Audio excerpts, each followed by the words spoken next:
नमस्कार, कैसे हैं आप लोग। उम्मीद करता हूं कि आप लोग बहुत बेहतर होंगे। एसएससी सीजीएल 2024 मेंस की आंसर की आने के बाद अब हमारे पास 1 लाख प्लस एस्पिरेंट का जो डाटा है वो आ चुका है और ये जो डाटा है वो काफ़ी ज़्यादा चौंकाने वाला है क्योंकि 310 प्लस स्कोर करने वाले भी यहाँ पे मैक्सिमम एस्पिरेंट है। तो यहाँ पे हम ये देखेंगे कि 310 प्लस स्कोर कितने के एस्पिरेंट कर रहे हैं, 320 से ऊपर स्कोर करने वाले कितने के एस्पिरेंट हैं और कट ऑफ कितनी आपकी जा सकती है उसका भी मैं आपको यहाँ पे एक रफली आइडिया देने वाला हूँ। उसके अलावा एग्जैक्ट आपका जो नॉर्मलाइजेशन है वो किस तरीके से होने वाला है, 18 तारीख वाले जो एस्पिरेंट हैं उनको नॉर्मलाइजेशन का एग्जैक्ट कितना क्या बेनिफिट मिल सकता है, ठीक है। उसके अलावा मैक्सिमम जो लोग कट ऑफ का यहाँ पे एनालिसिस कर रहे हैं वो कई चीज़ों को मिस कर रहे हैं, जैसे कि कंप्यूटर है, टाइपिंग है। तो ये जो फैक्टर है ये भी काफ़ी हद तक आपकी जो कट ऑफ है उसको अफेक्ट करेंगे। तो इन सारे फैक्टर को कंसीडर करते हुए एक सटीक जो एनालिसिस है वो मैं आप तक पहुँचाने वाला हूँ। तो चलिए स्टार्ट करते हैं। सबसे पहले बात कर लेते हैं कि नॉर्मलाइजेशन का कितना क्या बेनिफिट 18 तारीख वाले जो एस्पिरेंट है उनको मिल सकता है। तो यहाँ पे आप देख सकते हैं जो 18 जनवरी को आपका पेपर हुआ था, यहाँ पे जो एवरेज स्टूडेंट के मार्क्स आ रहे हैं, मतलब इस तारीख का जो एवरेज स्कोर है, इस मतलब 18 तारीख को जो पेपर हुआ था इसका जो एवरेज स्कोर है वो 279 रहा है। और यहाँ पे आप देख सकते हैं 48,892 एस्पिरेंट का ये डाटा है। और इस शिफ्ट मतलब इस दिन का जो पेपर था इसमें जो टॉपर्स था इसके जो मार्क्स थे वो 368 आपके रहे। और कंप्यूटर में जो एवरेज स्कोर है वो आपका देख सकते हैं 26.5 रहा है, ठीक है। उसके अलावा अगर नॉर्मलाइज्ड स्कोर की बात करें, नॉर्मलाइज्ड एवरेज स्कोर की बात करें तो वो 287 आपका 18 तारीख का रहा है। उसके अलावा 20 जनवरी की बात करें तो यहाँ पे इसका जो एवरेज स्कोर है वो 284.4 रहा है और नॉर्मलाइज्ड जो स्कोर है वो 285.5 रहा है। कंप्यूटर का जो एवरेज स्कोर है वो ये रहा है। उसके अलावा जो टॉपर्स के मार्क्स हैं वो 356 रहे। उसके अलावा यहाँ पे आप देख सकते हैं ये 49,610 एस्पिरेंट का डाटा है, ठीक है। तो 18 तारीख वाले जो एस्पिरेंट हैं उनको आप ये मान के चलिए कि 5 से 6 नंबर का जो नॉर्मलाइजेशन का बेनिफिट है वो आपको मिलेगा। अब एग्जैक्ट कितना क्या बेनिफिट मिलता है वो तो एसएससी को ही पता है, लेकिन ये अनुमान है कि इतना बेनिफिट आपको मिलेगा। अब यहाँ पे सबसे जो इम्पोर्टेंट फैक्टर है, जितने भी लोग कट ऑफ को प्रेडिक्ट कर रहे हैं वो सभी इन फैक्टर को कंसीडर नहीं कर रहे हैं। जैसे कि कंप्यूटर में कितने के एस्पिरेंट फेल हो रहे हैं, टाइपिंग में कितने के एस्पिरेंट फेल हो रहे हैं। उसके अलावा अभी आपको पता है कि 18 तारीख वाली जो टाइपिंग है वो 31 तारीख को डाल दी गई है, ठीक है। तो यहाँ पे मैक्सिमम एस्पिरेंट टाइपिंग को भी मतलब स्किप करेंगे। उसके अलावा यहाँ पे कितने के एस्पिरेंट टाइपिंग को क्वालिफाई कर पाएंगे, इसका भी अच्छा खासा इम्पैक्ट पड़ेगा आपकी कट ऑफ पे। उसके अलावा अच्छे खासे रॉन्ग क्वेश्चन भी हैं, इनका भी इम्पैक्ट पड़ेगा आपकी कट ऑफ पे। उसके अलावा एग्जैक्ट नॉर्मलाइजेशन किस तरीके से होता है इसका भी इम्पैक्ट पड़ेगा। तो ये सारे जो फैक्टर हैं ये एक अच्छा खासा रोल जो है वो आपकी कट ऑफ पे इनका पड़ेगा, ठीक है। और इनका अच्छा खासा इम्पैक्ट रहता है और जितने भी लोग कट ऑफ को यहाँ पे प्रेडिक्ट कर रहे हैं वो इनको कंसीडर नहीं करें। तो इन सारे फैक्टर को अभी हम यहाँ पे कंसीडर करेंगे और इनका क्या कुछ इम्पैक्ट आपकी कट ऑफ पे पड़ सकता है, इन सब को कंसीडर करने के बाद मैं आपको एक रफली जो आइडिया है वो कट ऑफ का दे दूंगा कि कितने मार्क्स तक मिनिमम कैटेगरी वाइज आपका सिलेक्शन हो सकता है। उससे कम अगर मार्क्स हैं तो आपके कहीं ना कहीं चांसेस नहीं है। तो चलिए स्टार्ट करते हैं। वीडियो में आगे बढ़ने से पहले आप सभी के लिए एक ऑफर है उत्कर्ष क्लासेस की तरफ से। अभी उत्कर्ष क्लासेस की तरफ से तिरंगा महोत्सव सेल आपके लिए चल रही है जो कि आज से स्टार्ट हो गई है। ये सेल जो है वो 23 तारीख से लेकर के 28 तारीख तक चलने वाली है। यहाँ पे उत्कर्ष क्लासेस के जितने भी आपके कोर्सेस हैं, चाहे आप किसी भी कॉम्पिटिटिव आप चाहे सेंट्रल गवर्नमेंट एग्जाम की प्रिपरेशन कर रहे हैं या स्टेट लेवल एग्जाम की प्रिपरेशन कर रहे हैं, जेई, या आप जो है जेई की प्रिपरेशन कर रहे हैं, नीट की प्रिपरेशन कर रहे हैं या एकेडमिक 6 to 12 की प्रिपरेशन कर रहे हैं, सभी जितने भी कोर्सेस हैं उस पर आपको 90% तक का डिस्काउंट मिल रहा है। उसके अलावा जितने भी कोर्सेस हैं उन पे 3% मतलब 3 मंथ की आपको एक्स्ट्रा जो वैलिडिटी है उसके साथ आपको कोर्सेस मिल रहे हैं। उसके अलावा अगर आपको किसी कोर्स की वैलिडिटी आपको बढ़वानी है तो उस पर भी आपको 10% का यहाँ पे डिस्काउंट मिल रहा है। तो इस ऑफर का फ़ायदा उठाइए।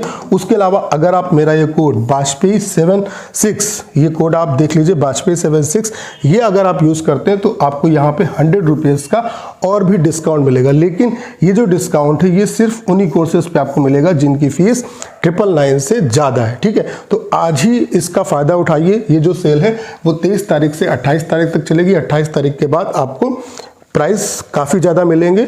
तो आज ही परचेज करें। परचेज करने का जो लिंक है वो डिस्क्रिप्शन और कमेंट बॉक्स में पिन किया हुआ है, वहाँ से आप परचेज कर सकते हैं, ठीक है। अब बात कर लेते हैं उन सारे फैक्टर की जो कि आपकी कट ऑफ को अफेक्ट कर सकते हैं।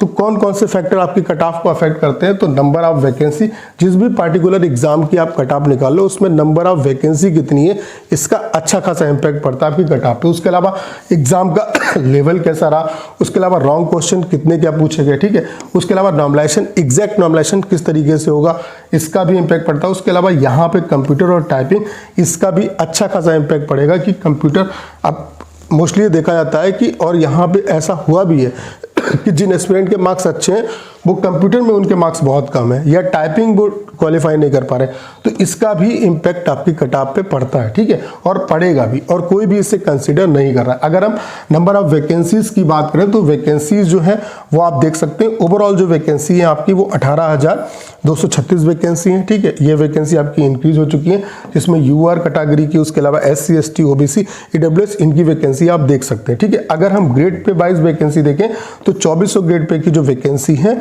वो आपकी 8673 वैकेंसी है। कैटेगरी वाइज वैकेंसी आप देख सकते हैं। यहाँ पे हमने JSO और SI ग्रेड 2 की जो वैकेंसी है इसको एक्सक्लूड कर दिया है, ठीक है। उसके अलावा लेवल 5 यानी कि 2800 ग्रेड पे की अगर वैकेंसी की बात करें तो 2557 वैकेंसी है। उसके अलावा लेवल 6 यानी कि 4200 ग्रेड पे की वैकेंसी की अगर हम बात करें तो 555 वैकेंसी है। उसके अलावा लेवल 7 यानी कि 4600 ग्रेड पे की वैकेंसी की बात करें तो 5641 वैकेंसी है, जो कि 2022 से भी ज़्यादा वैकेंसी है इस बार, ठीक है। तो वैकेंसी अच्छी खासी है और लास्ट ईयर की कंपेयर में देखें तो डबल से भी ज़्यादा आपकी वैकेंसी है, ठीक है।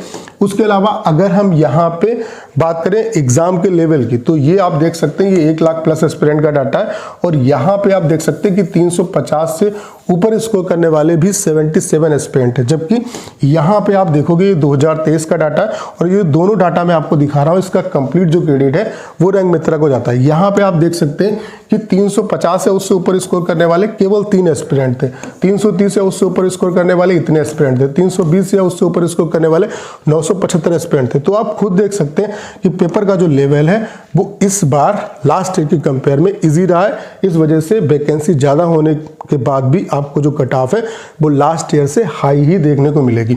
यहाँ पे आप देख सकते हैं कि 350 या उससे ऊपर स्कोर करने वाले 77 एस्पिरेंट है, 340 या उससे ऊपर स्कोर करने वाले 593 एस्पिरेंट है, 330 या उससे ऊपर स्कोर करने वाले 2750 एस्पिरेंट है। आप देख रहे हैं कि 10-10 नंबर के गैप पे कितने क्या एस्पिरेंट आपके इंक्रीज हो रहे हैं। 320 या उससे ऊपर स्कोर करने वाले 8893 एस्पिरेंट है, 318 या उससे ऊपर स्कोर करने वाले आपके 10,657 एस्पिरेंट है, 316 या उससे ऊपर स्कोर करने वाले 12,505 एस्पिरेंट है, ठीक है। तो इससे नीचे का जो डाटा है वो यूआर कैटेगरी के लिए मतलब पर्याप्त नहीं, क्योंकि मैक्सिमम जो एस्पिरेंट जिनका सिलेक्शन होना है वो इस डाटा में आ जाएंगे। यहाँ पे मैंने आपको बताया था इससे पहले वाले वीडियो में कि यूआर कैटेगरी का जो सिलेक्शन है वो 10,500 या 10,700 रैंक तक सिलेक्शन आपका हो जाएगा। तो जो बच्चा यहाँ पे मतलब जिसका भी सिलेक्शन होगा वो इस रेंज में ही लाई करेगा। इससे नीचे जो है मतलब इससे नीचे सिलेक्शन के चांसेस बहुत कम रहेंगे। उसके अलावा यहाँ पे अगर हम कंप्यूटर और टाइपिंग के फैक्टर को भी इंक्लूड कर दें तभी आप देख रहे हैं कि 315 से नीचे यूआर कैटेगरी का किसी भी कंडीशन में चांस नहीं बनना। ये जो डाटा है इस डाटा के बेस पे ही मैं सारी चीज़ें आपको बता रहा हूँ। यहाँ पे आप देख रहे हैं कि 318 या उससे ऊपर स्कोर करने वाले 10,657 एस्पिरेंट है, 316 या उससे ऊपर स्कोर करने वाले 12,505 एस्पिरेंट है, जबकि यूआर कैटेगरी का सिलेक्शन 10,500 या मैक्सिमम 10,700 रैंक तक होगा। तो वो एस्पिरेंट 318 की लाइन पे ही हमें मिल रहे हैं। उसके अलावा अगर हम टाइपिंग और कंप्यूटर के फैक्टर को यहाँ पे ऐड भी करते तब भी 315 316 इससे नीचे चांस आपका नहीं है। तो कितनी क्या कट ऑफ आपकी रह सकती है वो आप देख सकते हैं, क्योंकि यहाँ पे हमने जितने भी फैक्टर हैं उनको इंक्लूड कर लिया है। टाइपिंग और कंप्यूटर का जो फैक्टर है, रॉन्ग क्वेश्चन है, नॉर्मलाइजेशन का फैक्टर, इन सबको इंक्लूड करने के बाद इससे कम पे चांस आपके बिल्कुल भी नहीं है। यूआर कैटेगरी में अगर 315 से नीचे आपके मार्क्स हैं तो मेरे हिसाब से कहीं ना कहीं आप मुश्किल में हैं, ठीक है। 315 क्योंकि 10,500 या मैक्सिमम 10,700 रैंक तक आपका सिलेक्शन होगा, तो यूआर कैटेगरी के 315 या उससे ऊपर जितने भी मार्क्स हैं वो आपके लिए सोफार से गुड है, लेकिन 315 नंबर मिनिमम आपके होने चाहिए कोई ना कोई एक पोस्ट लेने के लिए। ओबीसी कैटेगरी 313 नंबर, ईडब्ल्यूएस से 314, एससी से 295 और एसटी से 285। इससे कम जो है कट ऑफ जाने की संभावना नहीं, क्योंकि आप खुद देख रहे हैं जो डाटा है उसके बेस पे मैं आपको बता रहा हूं। बाकी कितनी रैंक तक सिलेक्शन हो सकता है ओबीसी कैटेगरी का 12,000 रैंक तक, ईडब्ल्यूएस कैटेगरी का 12,000 रैंक तक, एससी का 14,500 रैंक तक और एसटी का 15,000 रैंक तक आपका सिलेक्शन हो सकता है। तो ये आपका कट ऑफ का एक रफली आइडिया है, बाकी थोड़ा बहुत और डाटा आ जाए तो उसके बाद सटीक तरीके से यहाँ पे कट ऑफ का एनालिसिस किया जाएगा। बाकी 315 से नीचे जिनका है उनके मेरे हिसाब से चांसेस बहुत कम है। 315 आपको लाने ही लाने होंगे, 315 से ऊपर जितना है वो आपके लिए 100% गुड। तो यूआर कैटेगरी का 315 से नीचे चांस नहीं है, ठीक है। बाकी कैटेगरी वाइज इतने अगर आपके मार्क्स हैं तो आपको एक सीट यहाँ पे मिल जाएगी। तो उम्मीद करता हूँ सारी जानकारी आप बहुत अच्छे तरीके से समझ पाए होंगे। करना क्या है, इस वीडियो को साथ शेयर करना है। उसके अलावा अगर आप चैनल पर नए हो और आपने अभी तक इसे सब्सक्राइब नहीं किया है तो प्लीज़ चैनल को सब्सक्राइब करना मत भूलिएगा।